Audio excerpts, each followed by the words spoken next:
Hello and Jai Hind student. Welcome once again to your own channel sir Tarun Rupani commerce.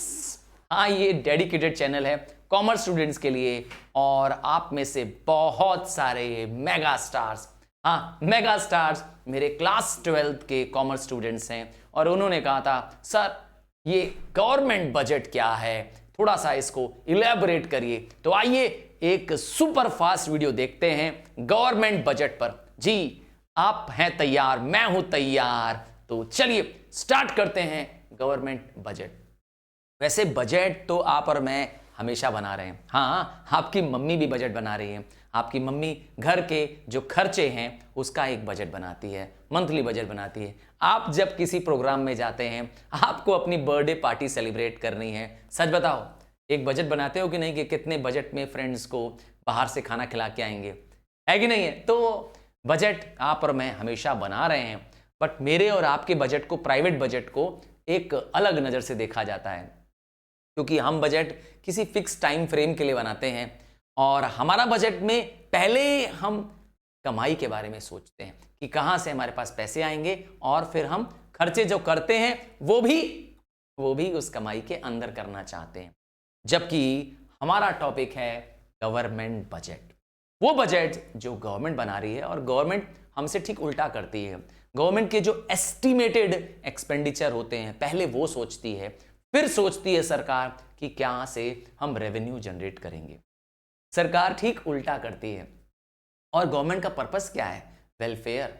हाँ, government के अपने एक goals हैं जो नेशनल इंटरेस्ट के गोल्स हैं, उसके अकॉर्डिंग ये बजट बनाती है।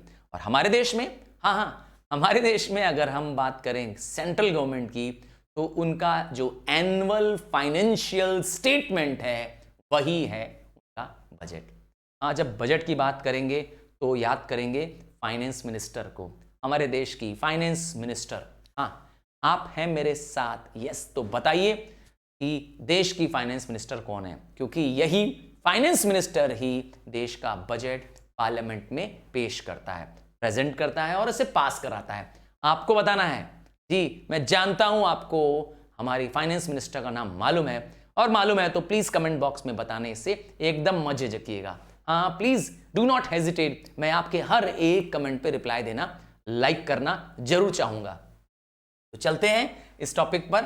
तो बजट एक एनुअल फाइनेंशियल स्टेटमेंट है जिसमें एस्टिमेटेड, याद रखिएगा बजट हमेशा आने वाले समय के लिए बनता है, फ्यूचर के लिए बनता है। जो बीत चुका है उसका कोई बजट नहीं होता है, जो आने वाला साल है उसका बजट बनता है।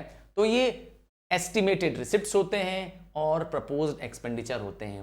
गवर्नमेंट के डिसबर्समेंट, सारे खर्चे अलग अलग हेड्स के इसमें क्लियरली मेंशन्ड होते हैं। और हमारी गवर्नमेंट क्या करती है? Financial year from 1 April to 31 March follow करती है। जी, आपको भी यही फॉलो करना पड़ता है। टैक्स रूल्स भी हमारे देश में इसी अकॉर्डिंग काम करते हैं। ये आर्टिकल याद कर लीजिए, आर्टिकल 112। क्या है इस आर्टिकल में? तो हमारे कॉन्स्टिट्यूशन में लिखा है कि गवर्नमेंट को एक स्टेटमेंट बनाना होगा जिसमें गवर्नमेंट के रिसिप्ट्स क्या होंगे, उसके एक्सपेंडिचर क्या होंगे, किसके? सेंट्रल गवर्नमेंट के। और गवर्नमेंट को इसका ये जो स्टेटमेंट है इसे हर साल बनाना होगा और इसके पार्लियामेंट को पेश करना होगा, to be placed before parliament करना होगा। और इसी एनुअल फाइनेंशियल स्टेटमेंट को जो पार्लियामेंट में पेश किया जाएगा का गवर्नमेंट ने नाम दिया बजट। यही हमारा आज का टॉपिक है। और बजट जो हमारे देश में प्रेजेंट होता है वो लोकसभा में, याद रखिएगा लोकसभा में, इसलिए क्योंकि Lok Sabha is house of people. Money bill pass करने का अधिकार लोकसभा के पास है। और कब होता है pass? First working day of फरवरी।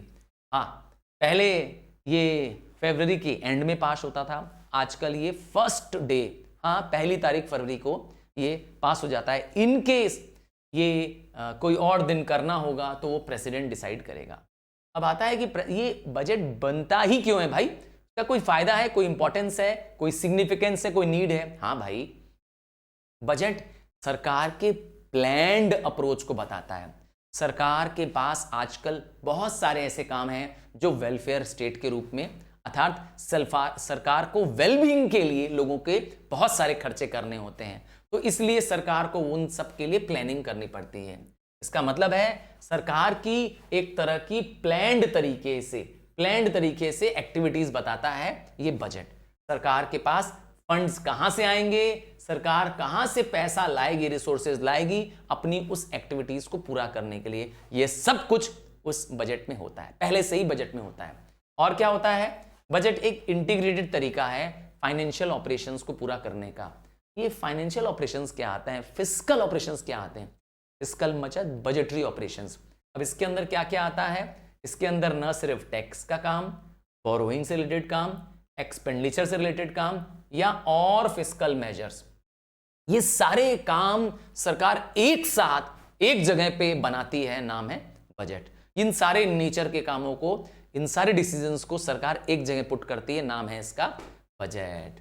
याद रखिएगा सरकार को बहुत सारे काम देश के हित के लिए करने होते हैं। आता है नेक्स्ट पॉइंट है अफेक्टिंग इकोनॉमिक एक्टिविटीज। याद रखिएगा पूरे देश में क्या इकोनॉमिक एक्टिविटीज चलेंगी, किस चीजों को सरकार ने टैक्स लगाना है, किस चीजों को सरकार कंट्रोल करना चाहती है, किस एक्टिविटीज को सरकार प्रमोट करना चाहती है, ये सब काम सरकार इस बजट से करती है। एक एग्जांपल से समझाता हूं कि जैसे करंटली जो गवर्नमेंट है, हाँ बीजेपी गवर्नमेंट है, वो ई कार्स को प्रमोट कर रही है, मेक इन इंडिया को प्रमोट कर रही है, स्किल इंडिया को प्रमोट कर रही है। तो इसलिए उनकी बजट पॉलिसीज इसी से जुड़ी हुई है।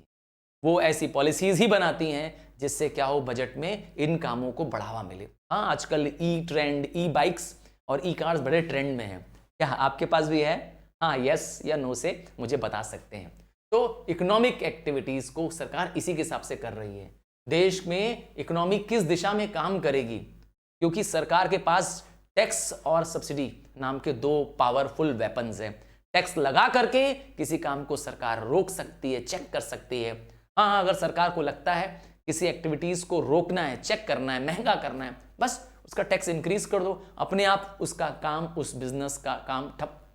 हाँ और उल्टा कर दो, किसी को बढ़ावा देना चाहती है सब्सिडी दे दो। तो सरकार अपने रिसोर्सेज अपनी इकोनॉमिक एक्टिविटीज के यस प्रायोरिटीज के हिसाब से बनाती है।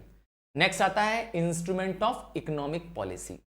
तो बजट सिर्फ एस्टिमेट नहीं है, कमाई कहां से करेंगे, खर्चे कहां से करेंगे, बल्कि बजट एक पावरफुल तरीका है, एक पावरफुल इंस्ट्रूमेंट है सरकार की इकोनॉमिक और सोशल ऑब्जेक्टिव्स को पूरा करने।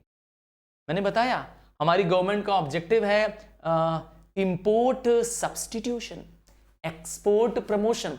तो सरकार उस ऑब्जेक्टिव के लिए काम करती है। सरकार अपने जो ऑब्जेक्टिव बना रही है, गोल्स बना रही है, उसके अकॉर्डिंग क्या करती है, बजट बनाती है। तो सरकार का बजट सरकार की पॉलिसी बताता है।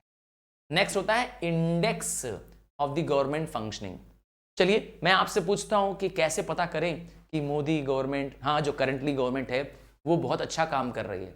अगर अच्छा कर रही है तो बहुत आसान तरीका है, बस क्या देखो जो उन्होंने बजट बनाया, हाँ जो उन्होंने बजट बनाया, क्या उस बजट में जो बड़ी बड़ी बातें उन्होंने कही थी कि यहाँ मेगा सिटीज बनाएंगे, यहाँ डैम बनाएंगे, यहाँ नए रोड बनाएंगे, या नई रेलवे ब्रिज शुरू करेंगे, क्या उन्होंने उन प्रोजेक्ट्स को शुरू किया? बस अगर उन्होंने जो वचन दिया था, बजट में जो प्लान किया था, अगर वो कर रहे हैं, वो पूरा कर रहे हैं अगर साल के अंदर, तो यस गवर्नमेंट बहुत अच्छी है। तो एक तरह से सरकार का मिरर है। हाँ budget is the mirror of the government functioning. Government की परफॉर्मेंस जांचना हो तो आप सरकार के बजट से बचा सकते हैं, है ना। नेक्स्ट आता है पब्लिक अकाउंटेबिलिटी। याद रखिएगा बजट में जो सरकार ने प्रोविजंस बनाए हैं कि किस चीजों पे टैक्स लगेगा, किन चीजों को सरकार छूट देगी, और पब्लिक को इसको उनको जवाब देना पड़ता है। इवन मीडिया वाले, हाँ न्यूज़पेपर वाले, मैगजीन्स वाले और टेलीविजन चैनल वाले गवर्नमेंट से क्वेश्चन पूछते हैं कि सर बताइए रेलवे की टिकट महंगी क्यों कर दी, बताइए ये पेट्रोल का दाम महंगा क्यों कर दिया, और उनको जवाब देना पड़ता है। In budget they have to answer each and every query. तो ये गवर्नमेंट को क्या करना है, एक तरह की बहुत बड़ी जिम्मेदारी है। नेक्स्ट आते हैं क्या बजट किस किस टाइप का हमारी गवर्नमेंट बनाती है। देखिए एक बजट तो बहुत कॉमन नाम से पता चल रहा है, यूनियन, मतलब एक ऐसा बजट जो कश्मीर से कन्याकुमारी तक, वो बजट जो पूरे भारत पे अप्लाई होता हो, इसे कहेंगे यूनियन बजट। और यूनियन गवर्नमेंट के पास ही, हाँ सेंट्रल गवर्नमेंट के पास ही इसका पावर होगा। तो हमारे देश में तो मैंने बता ही दिया, इसको हम जनरल बजट ही कहते हैं। और आता है स्टेट बजट। हाँ, जिस भी स्टेट में आप रह रहे हैं, जैसे मैं हूं वाराणसी से, हाँ आप तो जानते ही हैं, ये वीडियो आप वाराणसी से आप मेरे चैनल पे देख रहे हैं, तो ये जो वाराणसी है ये यूपी में है, तो हमारी यूपी गवर्नमेंट बनाएगी। बट मैंने कहा ये बजट जो यूपी का बजट होगा वो यूपी के अंदर ही अप्लाई होगा, यूपी से होने वाली गवर्नमेंट को रेवेन्यूज और एक्सपेंसेस। नेक्स्ट आएगा परफॉर्मेंस बजट। हाँ, आजकल इसका नया चलन शुरू हो गया है, एक नया टाइप का बजट आ रहा है परफॉर्मेंस, अर्थात काम को मेजर करना। सरकार एक particular amount of fund allocate करती है किसी पर्टिकुलर प्रोजेक्ट के लिए, और उस प्रोजेक्ट के टाइम फ्रेम और उस प्रोजेक्ट का गोल फिक्स होता है, इसको मेजर करने का नाम रखा गया है परफॉर्मेंस बजट। तो इस बजट की खास बात क्या है, आजकल ये बहुत कॉमन हो गया है कि सरकार किसी न किसी टारगेट के बेसिस पे क्या अचीवमेंट हुआ, कहां से उसको फंड्स मिलेंगे उस प्रोजेक्ट को, और उसका रिटर्न क्या होगा, ये सब कुछ डिटेल में होता है, और इसी के बेसिस पे नापते हैं कि वो अचीव हुआ कि नहीं हुआ। हाँ, एक एग्जांपल देते हैं, सरकार ने 100 करोड़ अलॉट कर दिए एक डैम बनाने के लिए, और डैम का टाइम फ्रेम रख दिया कि 5 ईयर्स में वो डैम बनने हैं। तो जो ये डैम की साइज होगी, हाइट होगा, इस डैम में लगने वाले मटेरियल्स होंगे, उस 100 करोड़ के अंदर 5 ईयर के अंदर बनने चाहिए। अगर बन गए तो इसका मतलब है ये एक बहुत ही अच्छा काम था, परफॉर्मेंस को मेजर कर दिया इससे। इसी तरह से एक नया बजट है सप्लीमेंट्री, अर्थात सप्लीमेंट करने वाला, एडिशन, एक्स्ट्रा बजट। कभी कभी सरकार जो काम कर रही है वो तो फ्यूचर के हिसाब से कर रही है, बट क्या फ्यूचर सरकार को मालूम है? क्या आने वाले समय में कोविड आना था, क्या गवर्नमेंट को मालूम था? तो गवर्नमेंट ने तो बजट बना दिया था, पर पता चला कोविड आने की वजह से सब काम ध्वस्त हो गया, सारी इंडस्ट्रीज बंद, रेलवे लाइन बंद। याद करिए वो कोविड का दिन, याद करिए हम और आप घर में कैद थे, है ना? तो गवर्नमेंट ने कभी सोचा था कि कोविड भी आएगा, ऐसे ही मुसीबत आ जाएगी कि सब लोग घरों में कैद हो जाएंगे, यहां तक रेलवे, फ्लाइट्स, रोड सब खाली सुनसान। तो सरकार के खर्चे तो कम नहीं हो रहे थे उस समय, तो एक्सपेंडिचर तो थे सरकार के पास, कमाई सरकार की अचानक बंद हो गई। अरे इंडस्ट्रीज बंद हो गई ना, तो गवर्नमेंट को एक्स्ट्रा पैसे चाहिए होंगे कि नहीं? ऐसे समय पर, इस इमरजेंसी सिचुएशन में एक्स्ट्रा पैसे लाने के लिए सरकार को एक एक्स्ट्रा बजट बनाना पड़ता है। ये बजट मेन बजट के अलावा बजट है, नाम है सप्लीमेंट्री बजट। यूजुअली मैंने कहा ये हमेशा नहीं होता है, ये इमरजेंसीज की सिचुएशन जैसे वॉर आ गई या नेचुरल क्लेमिटी, कहीं बाढ़ आ गई, भूकंप आ गया, या कोई गवर्नमेंट की इंस्टेबिलिटी की वजह से कोई नुकसान हो गया, तो उस एक्स्ट्रा खर्चे को बियर करने के लिए इसको बनाया जाता है। सप्लीमेंट्री नाम से देखो पहचाना करो बस। अब आता है हमारे गवर्नमेंट के बजट का कंपोनेंट। वैसे हमारे गवर्नमेंट के बजट, यस, जो हम गवर्नमेंट बजट की बात करें उसके दो बेसिक कंपोनेंट है, एक रेवेन्यू और एक कैपिटल अकाउंट। अब आप बोलेंगे सर रेवेन्यू अकाउंट क्या होता है? देखिए अकाउंटेंसी में हमने पढ़ा था, रेवेन्यू मतलब वो आइटम्स जो रिकरिंग नेचर के होते हैं, अर्थात जिनको हम बार बार करते हैं।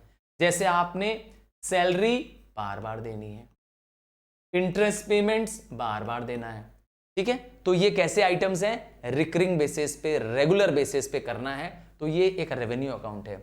अब होता है कैपिटल अकाउंट, इसमें वो आइटम्स आते हैं जो किसी एसेट्स को क्रिएट करते हैं, हाँ, या एसेट्स को रिड्यूस करते हैं।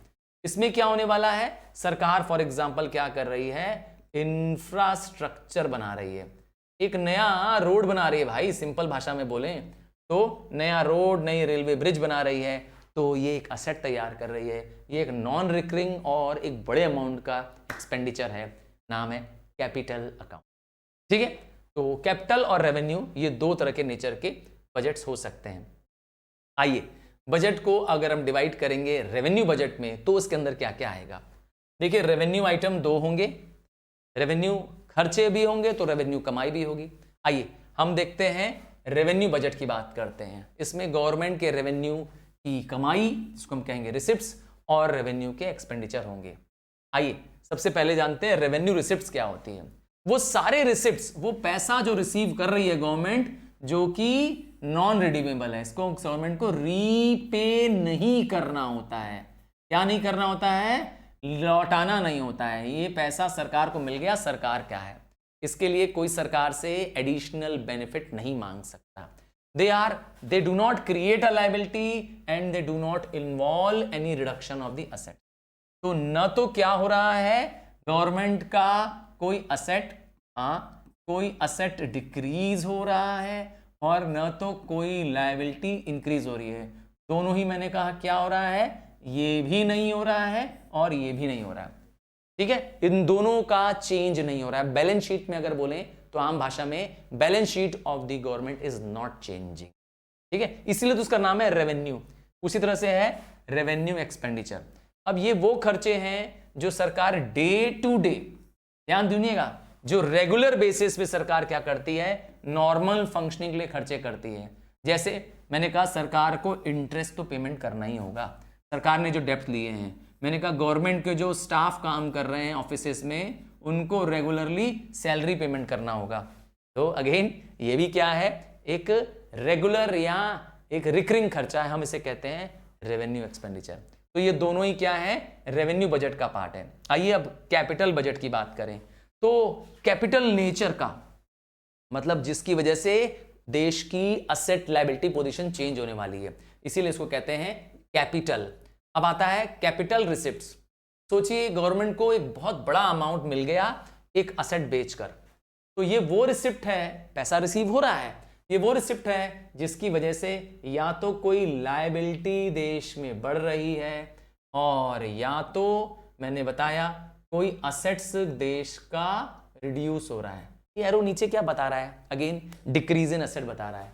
तो सरकार ने हो सकता है कोई गवर्नमेंट के पब्लिक सेक्टर को बेच दिया हो।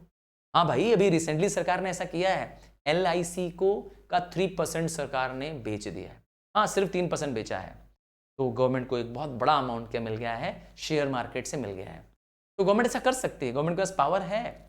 और या तो गवर्नमेंट क्या कर रही है, कोई लायबिलिटीज ले रही है, जैसे वर्ल्ड बैंक से लोन ले रही है, तो ये दोनों इसके अंदर आ जाएंगे। ठीक है, क्या लेना है, लोन फ्रॉम, मैंने एग्जांपल दिया वर्ल्ड बैंक, या मैंने दूसरा एग्जांपल दिया sale of public sector undertaking, सरकार की कंपनियों को बेच देना। हाँ, ऐसे वन वर्ड अगर मैं इससे पूछूं, what is the sale of public sector undertaking to private, private को बेचने को क्या बोलते हैं, इसका एक टर्म हो सकता है कि नहीं। हाँ, मैं वेट करूंगा आपके रिप्लाई का। ठीक है, मैं जानना चाहूंगा कि मेरे कितने मेगा स्टार्स इसका मुझे जवाब दे पाते हैं। आप उसका वन वर्ड आंसर दीजिएगा। नेक्स्ट आता है कैपिटल एक्सपेंडिचर। अब ये कैसे खर्चे हैं, अरे अगेन ये वो खर्चे हैं जिससे गवर्नमेंट कोई नया असेट्स क्रिएट करने वाली है, या तो इससे देश के असेट्स इंक्रीज होंगे, जैसे मैंने बताया सरकार कोई नया इंफ्रास्ट्रक्चर प्रोजेक्ट लगा रही है। हाँ भाई, कोई नया डैम बना रही है, कोई नया ब्रिज बना रही है, कोई नया रेलवे पुल बना रही है। क्यों, आजकल तो बहुत चल रहा है देश में, कितनी रोड्स बन रही है, तो कितने हाईवेज बन रहे हैं, तो ये भी हो सकता है। तो उसके लिए सरकार को बहुत पैसे खर्चे करने पड़ते हैं, पर ये पैसा कैसा है, एक्सपेंडिचर अकाउंट है, कैपिटल एक्सपेंडिचर है। और या तो सरकार क्या कर रही है, कोई लायबिलिटी को रीपे कर दे। तो में से कोई भी ले लो एग्जांपल, है ना, या तो क्या करना है, रीपेमेंट कर दिया, लौटा दिया, किसी लोन को लिया था गवर्नमेंट ने, लौटा दिया, एक तरीका ये हो सकता है। पर जैसे ही आप लोन लौटाएंगे तो ये हो जाएगा डिक्रीज इन द लायबिलिटी, और इंक्रीज इन असेट में क्या हो जाएगा, इन दोनों में मैंने कहा क्या हो रहा है, कैपिटल एक्सपेंडिचर, एक बड़े अमाउंट का स्पेंड हो रहा है। असेट्स इंक्रीज कैसे हो रहा है, मैंने कहा सरकार ने क्या कर दिया है, इन्वेस्ट कर दिया पैसा, इन्वेस्टमेंट इन रोड या इंफ्रास्ट्रक्चर, मैंने शॉर्ट फॉर्म लिख दिया, सरकार ने नए इंफ्रास्ट्रक्चर प्रोजेक्ट्स लॉन्च कर दिए। हो गया कैपिटल एक्सपेंडिचर, क्लियर है। आइए टाइप्स या classification of the budget receipts. तो बजट को अगर डिवाइड किया जाए तो बजट रिसिप्ट्स, और बजट रिसिप्ट्स के अंदर आएगा रेवेन्यू रिसिप्ट्स। अगेन वो रिसिप्ट्स, देखिए रिसिप्ट्स वर्ड मतलब रिसीव करना, सिंपल भाषा में। तो वो रिसिप्ट जिसकी वजह से पैसा तो रिसीव हुआ, पर सरकार के ऊपर, गवर्नमेंट के ऊपर कोई लायबिलिटी नहीं आई, सरकार ने कोई असेट्स नहीं बेचा। रिपीट है। अब रिसिप्ट्स दो टाइप के बताए गए हैं। रेवेन्यू रिसिप्ट्स में आता है टैक्स रिसिप्ट्स। कौन से रिसिप्ट्स आते हैं, टैक्स रिसिप्ट। ये टैक्स क्या होता है sir? Tax is a compulsory payment by individuals और firms by the order of the government. याद रखिएगा, टैक्स कंपल्सरी है, नॉन पेमेंट मींस आपके ऊपर फाइन पेनल्टी लग सकती है। तो टैक्स रेवेन्यू मतलब टैक्स से मिलने वाला पैसा, एक तरह का चार्ज होता है, एक तरह का फाइन होता है जो गवर्नमेंट इंपोज करती है। तो हमारे देश में टैक्स जो है कई टाइप के हैं। एक सबसे पहला टैक्स है इनकम टैक्स। वैसे इनकम टैक्स एक तरह का डायरेक्ट टैक्स है। अब ये क्या होता है? ये लोगों की इनकम पर लगता है टैक्स, इसीलिए नाम है इनकम टैक्स। अब कोई सैलरी कमा रहा है और 5 लाख से अधिक की सैलरी है, दे दो भैया इनकम टैक्स। हाँ, सरकार का रूल है। वो व्यक्तियों पे भी लग सकता है, जॉइंट हिंदू फैमिली पे भी लग सकता है। कुछ लोगों के पास बहुत बड़ा बिजनेस होता है और उस बिजनेस पे लगता है टैक्स, दे दो। इन tax on businesses, tax on property, tax on profession, ये सब लगता है सच में। तो ये क्या है? इनकम टैक्स, इनकी इनकम से लगने वाला टैक्स। फिर है नेक्स्ट है कॉरपोरेशन टैक्स। ये व्यक्ति पे नहीं लगता है, ये कॉरपोरेट्स पे लगता है। किस पे? कॉरपोरेट। ये कौन होते हैं? अरे भाई इंडस्ट्रीज, रिलायंस इंडस्ट्री पे जो टैक्स लगेगा उसको क्या बोलोगे? अंबानी जी पे टैक्स लगेगा तो वो इंडिविजुअल टैक्स होगा, वो पर्सनल टैक्स होगा। पर मैंने कहा अंबानी जी पे नहीं लग रहा है, हाँ मुकेश अंबानी पे नहीं लग रहा है, रिलायंस इंडस्ट्री पे लग रहा है, तो वो टैक्स क्या है? वो है कॉर्पोरेट टैक्स। हमारे देश में जितनी भी कंपनियां प्रॉफिट कमा रही हैं, इनकम कमा रही हैं, उन सब पे इंडिया पे ऑपरेशन करने पे टैक्स है। नेक्स्ट आता है कस्टम ड्यूटी। हाँ, कस्टम ड्यूटी मतलब वो टैक्स, वो ड्यूटी जो इंपोर्ट करने पर मतलब इंपोर्ट ड्यूटी, और एक्सपोर्ट करने पर, विदेशों में बेचने पे मतलब एक्सपोर्ट ड्यूटी। इसका मतलब ये सबको नहीं देना है, उन कंपनियों को देना है जिनका एक्सपोर्ट इंपोर्ट का कारोबार है। हाँ, जो विदेशों से सामान या तो मंगवा रहे हैं या बेच रहे हैं, उनको देना है। नाम है कस्टम ड्यूटी। और कौन सा टैक्स है? Central excise duty. याद रखिएगा, एक्सरसाइज नहीं है, एक्सरसाइज नहीं है, जिम की ड्यूटी नहीं है, एक्साइज वर्ड है। याद देखिए तो, एक्साइज ये क्या मतलब होता है? प्रोडक्शन। एक्साइज का मतलब होता है प्रोडक्शन करना। तो कुछ भी आप देश में बनाएंगे, कुछ भी, हाँ, फैन बनाइए, पेंसिल बनाइए, जूते की फैक्ट्री खोलिए, हाँ ट्यूबलाइट बनाइए, एसी बनाइए, मोबाइल बनाइए, भर दो एक्साइज ड्यूटी। देखा? तो सरकार उस पर एक्साइज ड्यूटी लगाती। क्या करने पर लगाती है? गुड्स को हमारे भारत में बनाने पर एक टैक्स लगता है, बस प्रोडक्शन करने का टैक्स है। अब आता है सर्विस टैक्स। ये सर्विस प्रोवाइडर पे लगता है, जो सर्विस दे रहा है। अब होटल वाले आपको क्या देते हैं? Service, telephone service, banking service, financial service, port service. तो पोर्ट देने, इन सब सर्विस देने वालों पे लगता है सर्विस टैक्स। आजकल सरकार ने एक बहुत ही नया और अलग तरीका टैक्स लगाया है, नाम है जीएसटी। हाँ, 1 जुलाई 2017 में गवर्नमेंट ने जीएसटी नाम का एक एक्ट पार्लियामेंट ने पास किया और सारे इनडायरेक्ट टैक्सेस को इसमें क्लब कर दिया। ये जो आपने एक्साइज ड्यूटी पढ़ी, सर्विस टैक्स पढ़ा, देखा था ना, पहले सेल टैक्स हुआ करता था, इन सबको मर्ज करके सरकार ने एक नाम दे दिया, नाम रखा goods and services tax, GST. तो ये एक तरह का इनडायरेक्ट टैक्स है, लगता तो प्रोड्यूसर पे है लगता तो प्रोड्यूसर पर है, हर वो गुड्स, वो सर्विस बेचने वाला प्रोड्यूसर, पर वह अपने कस्टमर से वसूल लेता है। ठीक है, ये इसीलिए कहता हूं इनडायरेक्ट टैक्स है। ये हमारे पूरे देश में एक सिंगल टैक्स है। इसका पर्पस था 1 नेशन 1 टैक्स। तो उसका मतलब है कश्मीर से कन्याकुमारी तक same rate of GST apply होता है।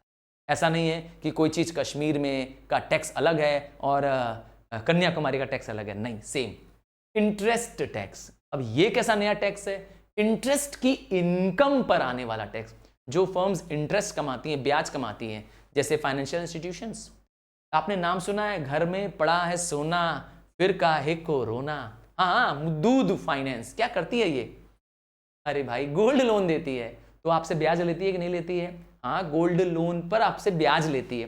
तो जिन जिन फर्म्स का लोनिंग का काम है, बैंक का हो गया, फाइनेंशियल इंस्टीट्यूशन का काम हो गया, और ये लोग क्या करते हैं, जो इनकम कमा रहे हैं, सरकार इस पे टैक्स लगाती है, नाम है इंटरेस्ट टैक्स।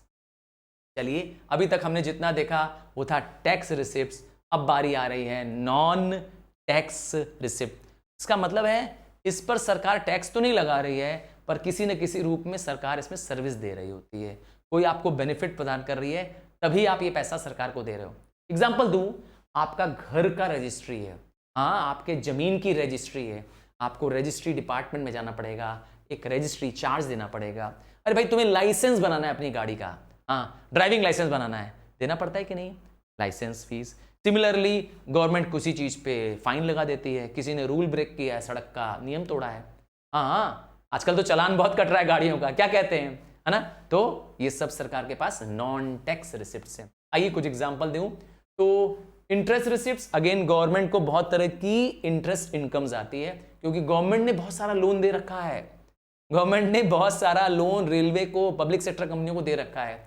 उसी तरह से गवर्नमेंट ने बहुत सारी कंपनियों में पैसे लगा रखे हैं, उनके शेयर्स लगे हुए हैं, हाँ जैसे भेल में, ऑयल में और बहुत सारी कंपनियों में, तो उनसे उनको डिविडेंड और प्रॉफिट की कमाई होती है। ये सब रिसिप्ट चल रहा है, याद रखिएगा टैक्स नहीं लगाया सरकार ने फिर भी आ गया। या मैंने कुछ एग्जांपल दिया, गवर्नमेंट कुछ सर्विसेज देती है, मैंने एग्जांपल दिया आपको लाइसेंस बनवाना है, आपको सर्विस दे रही है गवर्नमेंट, आपको अपनी कंपनी अपना फर्म रजिस्टर कराना है, रजिस्ट्रेशन चार्ज दे दो, तो ये है सर्विस। और या तो गवर्नमेंट को बहुत सारे ग्रांट्स मिलते हैं, ज्यादातर ये ग्रांट्स किसी रिलीफ के दौरान मिलते हैं। अरे भाई जैसे कोविड आया था, बहुत सारे लोगों ने गवर्नमेंट को क्या दिया था, पैसा दान दिया था। हाँ हो सकता है आपने भी, आपकी फैमिली ने भी दान दिया हो कोविड के टाइम पे गवर्नमेंट को। हाँ प्रधानमंत्री कोविड रिलीफ फंड नाम सुना होगा, जरूर इस फंड में पैसा बहुत सारे लोगों ने दिया। हाँ जैसे अक्षय कुमार ने इसमें 25 करोड़ दिया था, सच में। सोनू सूद ने भी, नाम सुना होगा एक्टर सोनू सूद का, इन्होंने भी बहुत मदद की थी, लोगों को फ्री खाना पीना रहना दिया था अपने होटल में। तो ये था ग्रांट इन एड। अब आते हैं कैपिटल रिसिप्ट्स। देखिए कैपिटल रिसिप्ट्स मतलब वो रिसिप्ट्स जो सरकार को नॉन रिकरिंग बेसिस पे मिलती है।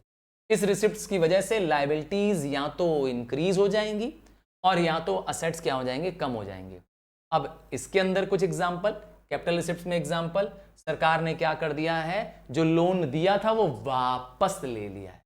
सरकार ने लोन दिया था किसी फॉरेन कंपनी को, सरकार ने लोन दिया था रेलवेज को, सरकार ने किसी पब्लिक सेक्टर कंपनी को लोन दिया था, कोऑपरेटिव सोसाइटी को लोन दिया था, तो सरकार अपना लोन वापस नहीं लेगी, तो वापस लेगी तो क्या हो रहा है, कैपिटल रिसिप्ट्स। सरकार उल्टा कर रही है, लोन ले रही है, इस बार लोन रेज कर रही है, दे नहीं रही थी लोन, सरकार को चाहिए, सरकार को इस समय पैसों की सख्त जरूरत है, तो सरकार इस तरह से मनी मार्केट से, जहां पे शॉर्ट टर्म के लिए पैसा मिलता है, एक साल के लिए पैसा मिलता है, या कैपिटल मार्केट के लिए जहां पे लॉन्ग टर्म के लिए फंड मिलता है, इनसे भी सरकार पैसा उठा सकती है। अगेन पैसा आ रहा है तो कैपिटल रिसिप्ट्स। और या तो सरकार के पास बहुत सारे ऐसे तरीके हैं जहां पे सरकार डिपॉजिट रिसीव करती है, जैसे प्रोविडेंट फंड का पैसा रिसीव करती है, जो गवर्नमेंट स्टाफ होते हैं, हाँ, और या तो जो प्रोविडेंट फंड एक्ट के तहत जो फर्म्स आती हैं उनका पैसा गवर्नमेंट के पास पहुंच, ग्रेचुइटी का पैसा या LIC का पैसा, हाँ ये सब भी गवर्नमेंट के डिपॉजिट्स हैं। या कुछ स्मॉल सेविंग्स, जितने भी लोग के घरों के आसपास पोस्ट ऑफिस है, जरूर एक बार पोस्ट ऑफिस विजिट करिए, क्योंकि गवर्नमेंट ने पोस्ट ऑफिस को पोस्ट ऑफिस बैंक बना दिया है। अब सिर्फ पोस्ट ऑफिस स्पीड पोस्ट नहीं करती है, वो बैंकिंग का भी काम करती है। आप जाएं वहां अपना अकाउंट खुलवा सकते हैं, वहां पर आप टाइम डिपॉजिट, सेविंग डिपॉजिट कर सकते हैं, इवन वहां पर नेशनल सेविंग सर्टिफिकेट कर सकते हैं, तो ये डिपॉजिट भी सरकार के पास पहुंच जाता है। ये सब रिसिप्ट्स हैं, याद रखिएगा। और मैंने भी थोड़ी देर पहले बताया, प्रोविडेंट फंड और या तो विदेशी मदद, एक्सटर्नल मतलब फॉरेन हेल्प, वर्ल्ड बैंक मदद कर सकती है, एशियन डेवलपमेंट बैंक मदद कर सकती है। और सबसे थोड़ी देर पहले मैंने पूछा था आपसे कि क्या, what is the term called when government sell the shares of the public sector. जब सरकारी कंपनियों को सरकार बेच देती है, क्या बोलते हैं उसको? जी हाँ, नाम है डिसइन्वेस्टमेंट। इन्वेस्टमेंट अपनी हल्की करना, अपने शेयर्स को बेच देना, तो इससे भी सरकार को पैसा आ रहा है। पर याद रखिएगा इससे क्या हो रहा है, देश के एसेट्स कम हो रहे हैं, ध्यान दिएगा। चलिए अब जाने टाइप्स ऑफ या क्लासिफिकेशन ऑफ गवर्नमेंट एक्सपेंडिचर। तो गवर्नमेंट के खर्चे, गवर्नमेंट को बहुत सारे खर्चे भी करने हैं। एक खर्चा ऐसा जिसकी वजह से क्या हो, न तो असेट्स इंक्रीज हो और न तो लायबिलिटी डिक्रीज हो। ये दोनों नहीं होना चाहिए। ऐसे खर्चों को हम लोग कहते हैं रेवेन्यू एक्सपेंडिचर। जैसे मैंने बताया, सरकार को सैलरीज देनी होती है, इंटरेस्ट पेमेंट करना होता है, डिफेंस एक्सपेंसेस करने होते हैं, लॉ एंड ऑर्डर मेंटेन करने के खर्चे होते हैं कि नहीं, गवर्नमेंट के कितने डिपार्टमेंट्स हैं, उनके बहुत सारे खर्चे हैं। तो ये एक डे टू डे खर्चा है, बट इनकी वजह से गवर्नमेंट कोई सर्विस तो मेंटेन कर पाती है, बट कोई नए असेट्स या लायबिलिटीज को नहीं क्रिएट कर पाती।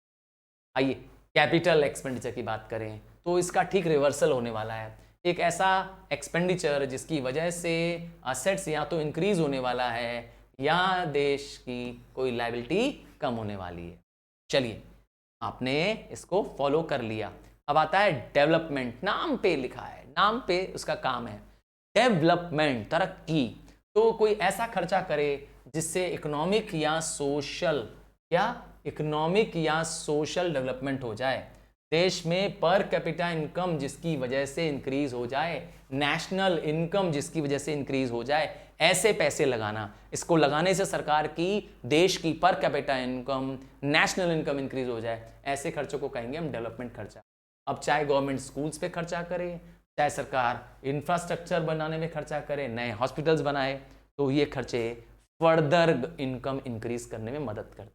इसका और भी है उल्टा, नॉन डेवलपमेंट, ऐसे खर्चे जिसकी वजह से कोई नया असेट्स तो क्रिएट नहीं हो रहा है, बट ये पुरानी सर्विसेज को मेंटेन कर रहा है। एक आपकी लाइफ का एग्जांपल दूं। हाँ, तुमने एक मोटरसाइकिल खरीद ली। चलो एग्जांपल देता हूं, तो मोटरसाइकिल कितने की है? चलो मान लेते हैं मोटरसाइकिल तुमने 2 लाख की खरीद ली है। अरे भाई, रॉयल एनफील्ड खरीद ली होगी ना, अच्छी वाली खरीदी होगी, ठीक है, सस्ती वाली नहीं।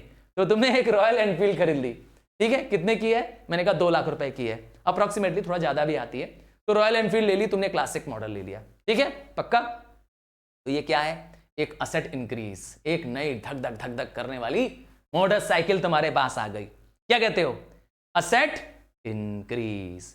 अब एक बार तो कैपिटल एक्सपेंडिचर लग गया, पैसा बहुत बड़ा अमाउंट लग गया असेट खरीदने पे, पर इसको चलाने के लिए तेल तो चाहिए, बार बार चाहिए कि नहीं? तेल चाहिए, गाड़ी की तेल, गाड़ी की रिपेयर, गाड़ी की सर्विसिंग। तो ये खर्चा कैसा है? ये है रेवेन्यू एक्सपेंडिचर। समझ गया ना? अब रेवेन्यू एक्सपेंडिचर क्या होता है और कैपिटल एक्सपेंडिचर क्या होता है। और डेवलपमेंट खर्चा जिसकी वजह से कोई सिर्फ एसेंशियल सर्विस सरकार की मेंटेन हो रही है, सरकार जो अपने स्टाफ को सैलरी पेमेंट्स कर रही है, सरकार जो सब्सिडीज दे रही है, ये एक नॉन डेवलपमेंट, कोई नई ग्रोथ नहीं हो रही है, बट जो सरकार चला रही थी पहले से ही उसी को सिर्फ मेंटेन कर पा रही है। आइए आगे बढ़ते हैं। और type of budget, last topic होगा हमारा बैलेंस्ड बजट। अरे भाई, सारा काम उसी में लिखा है जिसमें सरकार के रिसिप्ट्स और सरकार के एक्सपेंडिचर इक्वल हो जाएं। क्या बोलोगे? बैलेंस्ड। क्या हमारे देश में बैलेंस बजट है? मैं कहूंगा नहीं, क्योंकि हमारा न तो बजटरी रिसिप्ट्स और न तो बजटरी एक्सपेंडिचर इक्वल है। दोनों हमारे देश में इक्वल नहीं है। हम शुरू से, जब से आजाद हुए हैं, भारत जब से आजाद हुआ है तब से आज तक डेफिसिट में ही चल रहा है। क्या आप जानते हैं आजादी से पहले हम लोग सरप्लस चलते? सच में, जब हम गुलाम थे अंग्रेजों के, तब हमारे देश में सरप्लस बजट चलता था। पर आज की स्थिति क्या है? आज की हकीकत क्या है कि हम चल रहे हैं डेफिसिट में। डेफिसिट मतलब कमी में। हमारे खर्चे, गवर्नमेंट के expenditure is greater than government के रिसिप्ट्स। तो टोटल एक्सपेंडिचर को कहते हैं बजटरी एक्सपेंडिचर, फिस्कल एक्सपेंडिचर, और हमारे बजटरी रिसिप्ट्स कम पड़ जा रहे हैं। हाँ, सरकार की आमदनी ठन्नी, खर्चा रुपया, तो डेफिसिट होगा भैया। हाँ, याद कर लो। और सरप्लस मैंने बता दिया, गवर्नमेंट को सरप्लस तो हो नहीं रहा है, पर सरप्लस इसका रिवर्सल होगा जब सरकार के रिसिप्ट्स ज्यादा हो जाएंगे गवर्नमेंट के एक्सपेंडिचर से। हमारे देश में सरप्लस नहीं हो रहा है, बता दे रहा हूं। जब से हम आजाद हुए आज तक सरप्लस नहीं हुआ। हमारा गवर्नमेंट का बजट हमेशा डेफिसिट में है। और डेफिसिट सरकार के लिए एक बहुत बड़ा चैलेंज है। गवर्नमेंट की कोशिश होती है, हर जो गवर्नमेंट आ रही है उसकी कोशिश होती है कि वो डेफिसिट ना होने दे। आज तक जो डेफिसिट रहा है देश का, वो लगातार बढ़ता रहा है, बट 1991 में आकर के ये सबसे हाईएस्ट लेवल तक पहुंच गया था। अप्रॉक्सीमेटली 8.7% तक चला गया था, जो कि अब तक का बहुत हाई था। और किसी भी देश को डेफिसिट बर्बाद कर सकता है, क्योंकि इसका मतलब है कि देश के पास कमाई नहीं है, पैसे नहीं है, और देश खर्चा कर रहा है। और डेफिसिट की पूरत 2 तरीके से हो सकती है। पैसे तो कम पड़ रहे हैं, तो सरकार क्या कर सकती है? 2 तरीका कर सकती है। क्या कर सकती है? या तो नया नोट छाप सकती है, इसे कहते हैं डेफिसिट फाइनेंसिंग, और या तो लोन लेके उस खर्चे को पूरा करेगी। ठीक है, तो ये दोनों ही सिचुएशन देश के लिए अच्छी नहीं है। तो डेफिसिट क्या है? एक ऐसी सिचुएशन जब सरकार के revenues fall short of the expenditure. आइए, टाइप ऑफ डेफिसिट में सबसे पहला डेफिसिट है रेवेन्यू डेफिसिट। तो रेवेन्यू डेफिसिट, जब सरकार के रेवेन्यू एक्सपेंडिचर, क्या चीज, रेवेन्यू डेफिसिट कब होगा? जब revenue expenditure is greater than revenue receipt. ठीक है, नाम हो जाएगा रेवेन्यू डेफिसिट। अब इसके क्या इंप्लीकेशंस हैं, इसका देश पे क्या इंपैक्ट पड़ने वाला है? देखिए, अगर सरकार का डेफिसिट हो रहा है तो पहली चीज तो सरकार के पास सेविंग नहीं बचेगी, सरकार की डिस सेविंग चलेगी, पैसे कम पड़ेंगे। कई बार ऐसा भी हो सकता है कि सरकार को अपनी स्पेंडिंग जो ज्यादा हो गई है उसे घटाना पड़ेगा, सरकार के अपने जो प्लान्स हैं बजट वाले उनको रिड्यूस करना पड़ेगा। और एक और बहुत बड़ी समस्या आएगी, या तो सरकार को क्या करना पड़ेगा, उस कमी को पूरा करने के लिए, डेफिसिट को पूरा करने के लिए कर्जा लेना पड़ेगा। अब कर्जा लेना तो आसान है, बट इसकी वजह से डेफिसिट की प्रॉब्लम और बढ़ेगी, क्योंकि इस लोन के साथ ब्याज का भी, यस, तो मूलधन और ब्याज दोनों की समस्या और बढ़ जाएगी। सोचिए, गवर्नमेंट ने फंड बोरो कर लिया, डेफिसिट को पूरा करने के लिए लोन ले लिया, तो अब सरकार के लिए रेगुलर क्या होगा, इंटरेस्ट बर्डन होगा। नतीजा क्या होगा, पूरे देश में महंगाई बढ़ जाएगी। ये महंगाई क्यों आती है और महंगाई, इन्फ्लेशन होता क्या है? तो inflation basically consistent and persistent rise in the price of the general price level है। अर्थात जनरली चीजों के जब दाम ऊपर जाते हैं, हाँ, एक बार 5% दाम ऊपर चला गया और बाद में 2% नीचे आ गया, दिस इज नॉट इन्फ्लेशन। अब आता है फिस्कल डेफिसिट। ये डेफिसिट ज्यादा परेशानी का कारण है। हाँ, रेवेन्यू डेफिसिट बहुत बड़ी परेशानी का कारण नहीं था, फिस्कल मतलब बजटरी डेफिसिट, इसको आप बजटरी डेफिसिट भी बोल सकते हैं। तो जब क्या हो, फिस्कल डेफिसिट कब बनता है? फिस्कल डेफिसिट तब होता है जब गवर्नमेंट के budgetary expenditure is greater than budgetary receipt. यहां बजटरी शब्द का मतलब है टोटल एक्सपेंडिचर, बट याद रखिएगा इसके अंदर इट एक्सक्लूड्स बोरोइंग। सरकार इसमें अपनी बोरोइंग को इंक्लूड नहीं करती है रिसिप्ट्स में, क्योंकि बोरोइंग भी आता है, बट इसमें इस बोरोइंग को नहीं लेना है। तो टोटल एक्सपेंडिचर ज्यादा हो गया है सरकार का। अब सोचिए, सरकार खर्चे ज्यादा कर रही है, क्या क्या पता चलता है, क्या इसका इंप्लीकेशन है, क्या इसका देश पे असर पड़ने वाला है? सबसे पहला समस्या आएगी, सरकार खुद कर्जे में डूबी रहेगी। सरकार डेफिसिट में है, इसका मतलब है सरकार का बजट बैलेंस बिगड़ा हुआ है। हाँ, आपके खर्चे का तराजू ज्यादा, यस, भारी पड़ गया है। और क्या समस्या आएगी, सरकार के पास कहां से फंड लाएं, रिसोर्स गैप, इन पैसों का गैप कहां से पूरत करें, ये एक बहुत बड़ी समस्या होगी। फिर मैंने कहा सोल्यूशन गवर्नमेंट को क्या दिखता है, बोरोइंग करना, और बोरोइंग करना मतलब फ्यूचर जनरेशन के लिए प्रॉब्लम, क्योंकि बोरो करने के साथ साथ इंटरेस्ट और फिर लोन का रीपेमेंट एक बहुत बड़ा चैलेंज है। आइए एक और पॉइंट देखें, डेफिसिट अगर हाई हो जाए देश में तो इसका यह भी मतलब है कि सरकार के ऊपर एक वेस्टफुल खर्चे का बर्डन, और वो वेस्टफुल खर्चा क्या है, इंटरेस्ट बर्डन। हाँ, अननेसेसरी सरकार को हर साल एक बड़े अमाउंट का ब्याज देना पड़ेगा, क्योंकि सरकार ने लोन ले रखा। तो लेती कोई और सरकार है, भरता पूरा देश है, और नतीजा देश एक अलग परेशानी में, नाम है इन्फ्लेशन में फंस जाता है। हर देश को यस डेफिसिट से बचना चाहिए। मैं बता दूं, हमारा कंट्री भारत अभी भी डेफिसिट में है। अप्रॉक्सीमेटली हमारा डेफिसिट 3.5 से ज्यादा और 4 पॉइंट के आसपास है, जो कि अच्छा अभी भी नहीं है, अभी और रिड्यूस करने की जरूरत है। चलिए, प्राइमरी डेफिसिट। प्राइमरी डेफिसिट इसको पहली बार 1993-94 के बजट में हमारे गवर्नमेंट ने इंट्रोड्यूस किया था। ये जो प्राइमरी डेफिसिट है फिस्कल डेफिसिट के बाद आता है। इसका मतलब है जब तक आप फिस्कल डेफिसिट नहीं निकालेंगे तब तक आप प्राइमरी डेफिसिट नहीं बता पाएंगे, क्योंकि fiscal deficit minus interest payment. तो जो डेफिसिट ऑलरेडी हमने बताया बजटरी डेफिसिट है, जो हमारी गवर्नमेंट के बजट में पैसे कम पड़ रहे थे, खर्चे क्योंकि ज्यादा थे, तो उसकी पूरत यस उसमें से माइनस कर दो ये इंटरेस्ट भी, तो अब जो बचेगा वो प्राइमरी डेफिसिट। तो आप कहेंगे सर ये प्राइमरी डेफिसिट के इम्प्लीकेशंस क्या होंगे, क्या इंपैक्ट पड़ेगा देश पे? वही इम्प्लीकेशंस हैं जो प्राइमरी फिस्कल डेफिसिट के थे, क्योंकि ये प्राइमरी डेफिसिट जो है वो फिस्कल डेफिसिट से ही बना है। आशा करता हूं चैप्टर समझ में आ गया होगा। तो प्लीज हाँ मेरे मेगा स्टार्स, आप अगर चाहेंगे तो मैं आपके लिए लगातार कंटेंट बनाऊंगा। कंटेंट एक ही शर्त पे बनाऊंगा, जब आपका मिलेगा प्यार, आपका मिलेगा मुझे सपोर्ट और आप दिखाएंगे मुझ पर पूरा विश्वास, तो मैं ढेर सारे आपके लिए कंटेंट्स बनाऊंगा। बस चाहिए तो सिर्फ आपका प्यार। कमेंट बॉक्स में मुझे बताइएगा कि अगला चैप्टर आप क्या चाहते हैं और मैं आपके लिए कौन सा चैप्टर बना दूं। अगर आप क्लास 12th के स्टूडेंट्स हैं तो please please please please please सारे फ्रेंड्स क्लासमेट्स को ये लेसन वीडियोस जरूर सेंड करिएगा। Thank you and love you and God bless you. Bye from now.